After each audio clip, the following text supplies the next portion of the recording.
It started with one can, just one. The first sip sent a surge of vitality through me, a spark that burned brighter than anything I'd felt in months. That was when the obsession began. I convinced myself it was harmless, just fuel for late-night gaming. But soon, one can became two, then three. By the time I saw the poster for the Prime Energy Challenge, I was already averaging 6 a day.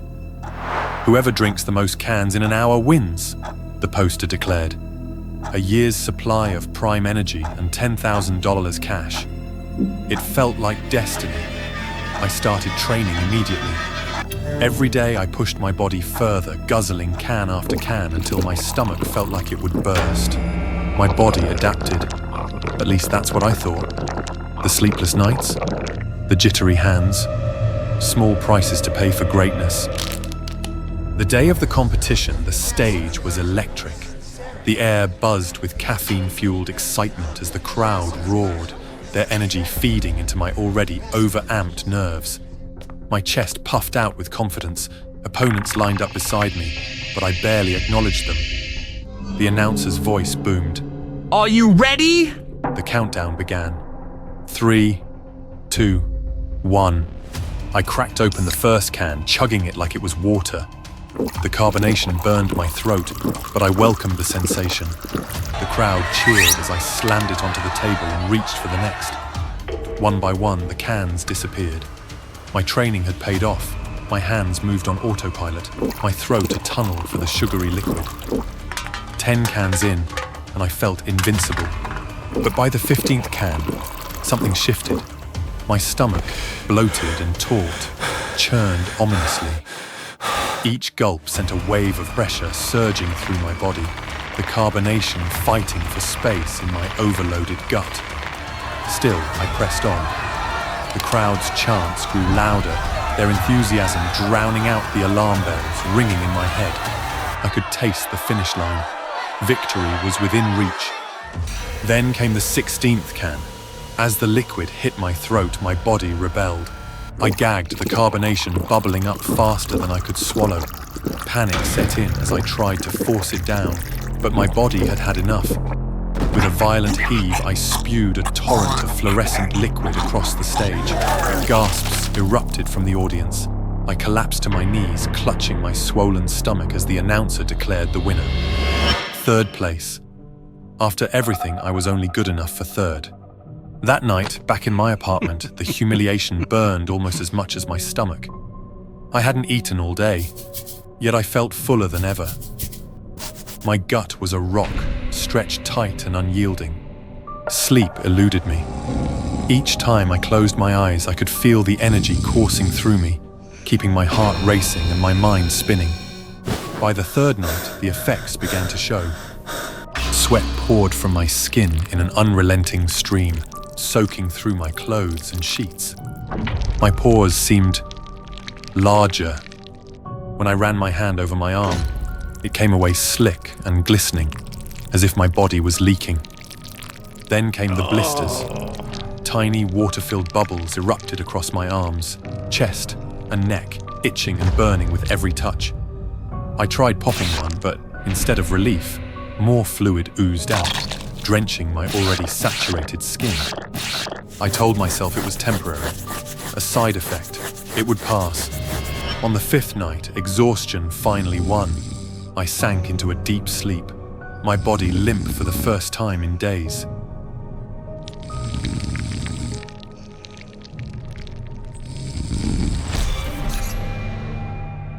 When I woke, the sound of rushing water filled my ears. Groggy, I sat up and froze. My room was flooded. Water covered the floor, lapping against the legs of my bed. The air was humid, suffocatingly warm. I looked down at my body and screamed. Every pore on my skin had stretched into gaping holes, each one a tiny faucet spilling water. My arms, my chest, my legs. Every inch of me was leaking. I tried to stand, but my legs buckled.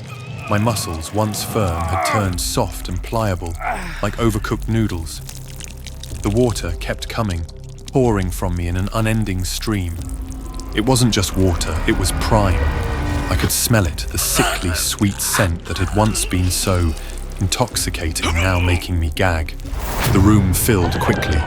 Water rose past my knees, then my waist. I clawed at the walls, desperate for escape, but my strength was gone. My body, my sanctuary, was betraying me. As the water reached my chest, I looked down at my reflection. What stared back was no longer human. My skin was translucent, my features distorted by the ripples. I was melting, dissolving into the flood I had created. The realization hit me like a punch to the gut. This was the price of my obsession.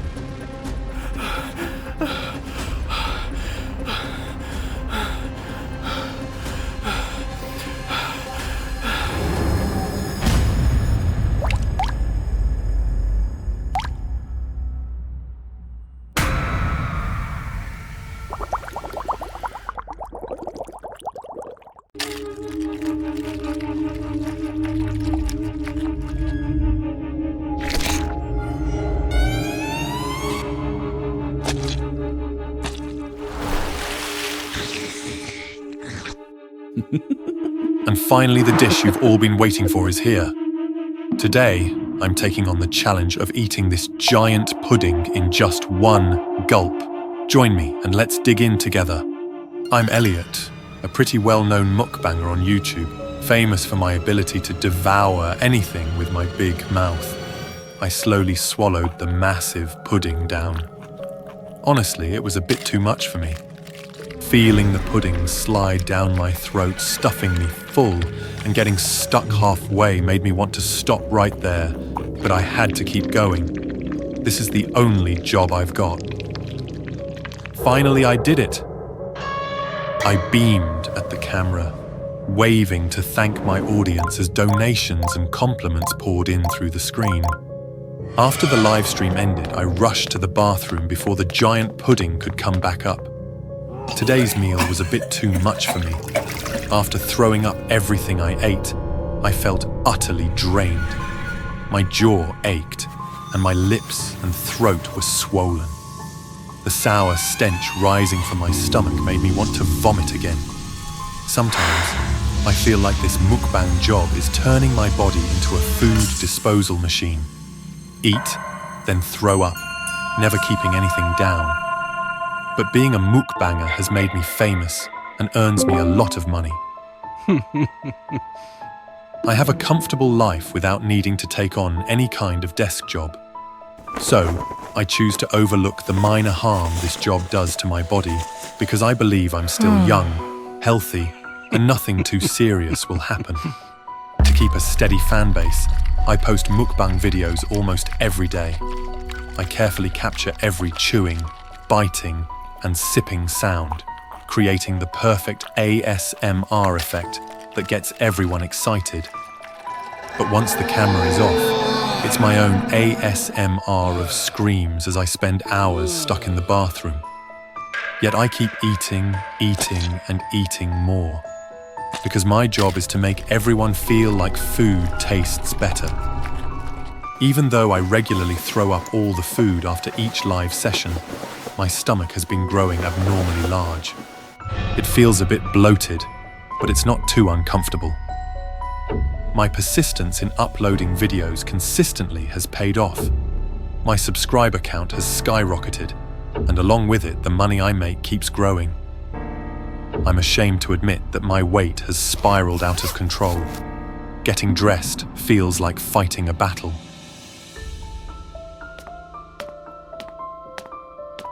Tonight, an influencer invited me to attend a Christmas party.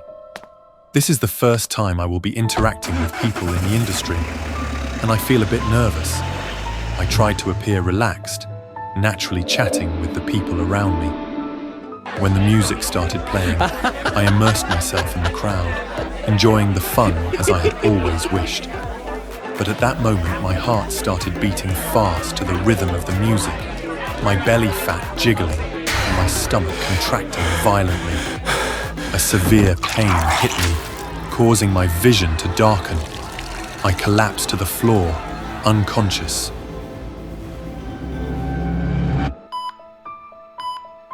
When I opened my eyes, I was already in the hospital, my whole body limp and weak. You have a stomach hemorrhage and fatty blood. You need to adjust your diet immediately if you want to continue living. I nodded perfunctorily, his tone making me uncomfortable.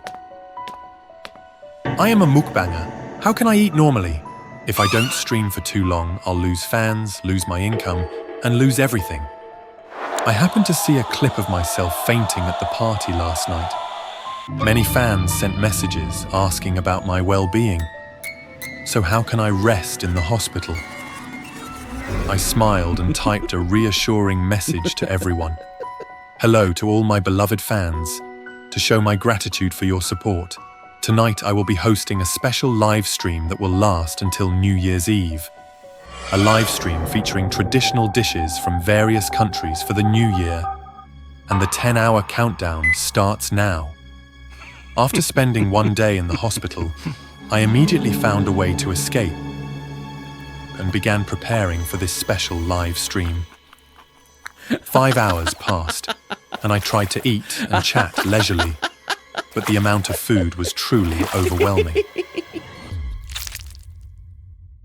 9.5 hours passed, and my mouth was so sore, it almost lost feeling. My stomach was bloated like a balloon, hard as a rock. But I encouraged myself. There was only one dish left. I was sure I could do it. And here is the most exciting dish of the night: a stuffed pork leg. Without making you wait any longer, let's swallow this together to welcome the explosive moment of New Year's Eve. My wide mouth could encompass the pork leg, but as it went down my narrow throat, it filled my entire throat. I struggled to breathe, tears involuntarily streaming down. Hang in there, Elliot. Just a little more and this challenge will be over. At that moment, the countdown to New Year's Eve outside began. 10, 9, 8, 7. My stomach twisted with each count. Then I heard a loud bang coming from inside my own body. Outside, fireworks were exploding, and I vaguely heard the sound of an ambulance siren. Could it be that a fan called 911 for me? I must look terrible right now, right? My consciousness faded until I couldn't think anymore.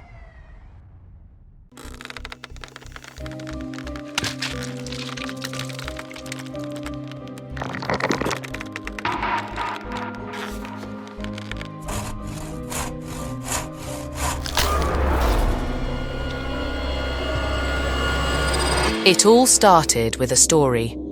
I was sitting in the back of the classroom, my legs stretched out under the desk, smirking as the new teacher, Ms. Evelyn, told us about Pinocchio. She had a haunting way of speaking, her voice soft but piercing, as if it could slice through your lies and expose every hidden truth. Lies, She said, don't just twist the world around you. They twist you. They reshape you into something you don't recognize. I rolled my eyes. Cool story, miss, but we're not 5 anymore. The class chuckled, and I basked in the attention.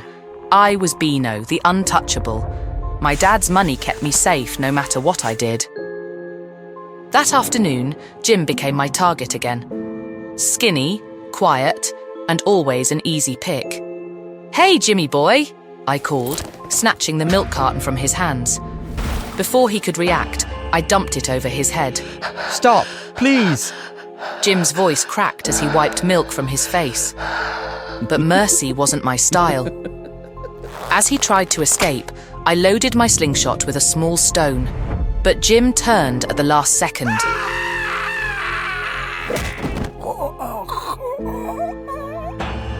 For a second, I just stood there, the slingshot slack in my hand. Then the fear kicked in. My heart pounded, but I did what I always did. I walked away. Let someone else find him. That night, I couldn't sleep. The image of Jim falling replayed in my mind. When I finally drifted off, I woke up to a strange stiffness in my legs. I threw back the covers and gasped. My left leg was straight, rigid, and unnaturally smooth. Running my hand over it, I realized with growing horror, it felt like polished wood. "This isn't real," I muttered. Pulling on a pair of jeans, I forced myself to act normal. All the attention that morning was on Jim. Whispers circulated about how he'd been found unconscious, hospitalized with no sign of waking up. My stomach twisted. Surely that couldn't be my fault, could it? Then the police showed up. They questioned everyone going down the line of students. My stomach churned as they got closer. Bino, One officer said, his pen poised. where were you after school yesterday? I swallowed hard. The truth clawed at my throat, but I couldn't admit it. Not when my dad's reputation, my safety, everything was on the line. I went straight home, I lied. Pain shot up to my shoulder as I looked down. My fingers were locking into place, the skin taking on the same unnatural wooden texture as my leg. I clutched my arm, hiding it behind my back. "That's all I know." The officer nodded and moved on, but the damage was done. I darted behind the school building, my breath ragged. I checked my hand. It was wooden, my fingers stiff, immobile. A voice behind me made me jump. Bino, are you all right? I turned to see Miss Evelyn. Her gaze was sharp, too knowing. She asked if I knew anything about Jim's injury. I shook my head, denying it again. But with every word, I felt my body stiffen further, my chest constricting like it was encased in a wooden cage. Miss Evelyn's eyes bore into me, and she said softly, Bino, lying won't save you. I can't help if you don't tell the truth.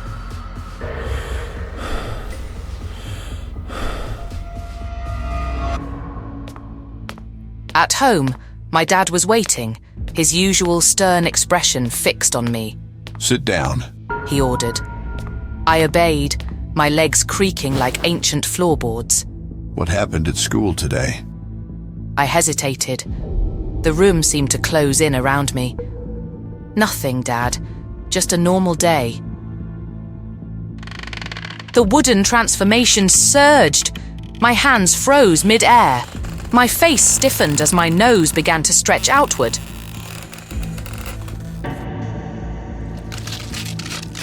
"Enough!" I blurted, tears spilling. "It's my fault. Jim is hurt because of me. I didn't mean to." But my confession did little to soften my father's gaze. "Does anyone else know?" He asked coldly. "Miss Evelyn," I admitted. She suspects everything."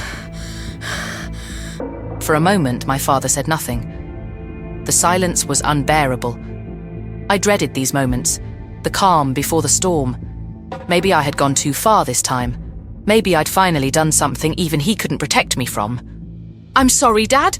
Tomorrow I'll go to the police. I'll tell them everything." I dropped to my knees, pleading for his forgiveness. I regret what I did, and all the lies." He rose slowly, his movements unnervingly stiff. Under the flickering light, his shadow warped and stretched, revealing something monstrous. My heart froze. His true form emerged, a towering wooden puppet, his face rigid and eerily lifeless. "We don't lie, Bino. We create the truth." As he spoke, his nose began to extend, the wooden grain cracking as it grew longer. Without a word, he opened a drawer, pulling out a rusty saw. In one swift, he sliced through the wooden length of his nose. "Dad, what are you doing?" "She'll be handled. You'll learn, just as I did." As he left, his wooden joints creaking, I sat there, paralyzed. The next day, Miss Evelyn didn't show up. Rumours spread, but no one had answers. I knew, though. Dad had silenced her. More unsettling was the slow realisation that other staff members, teachers, the principal, moved with that same stilted stiffness. They were like me, or worse, like my father. At break time, My friends asked. Do you know what happened to Miss Evelyn? I hesitated. My wooden fingers tapped against the table. No idea.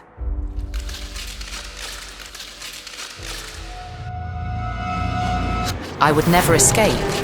A puppet, bound by strings I couldn't see, forever performing the lies I told.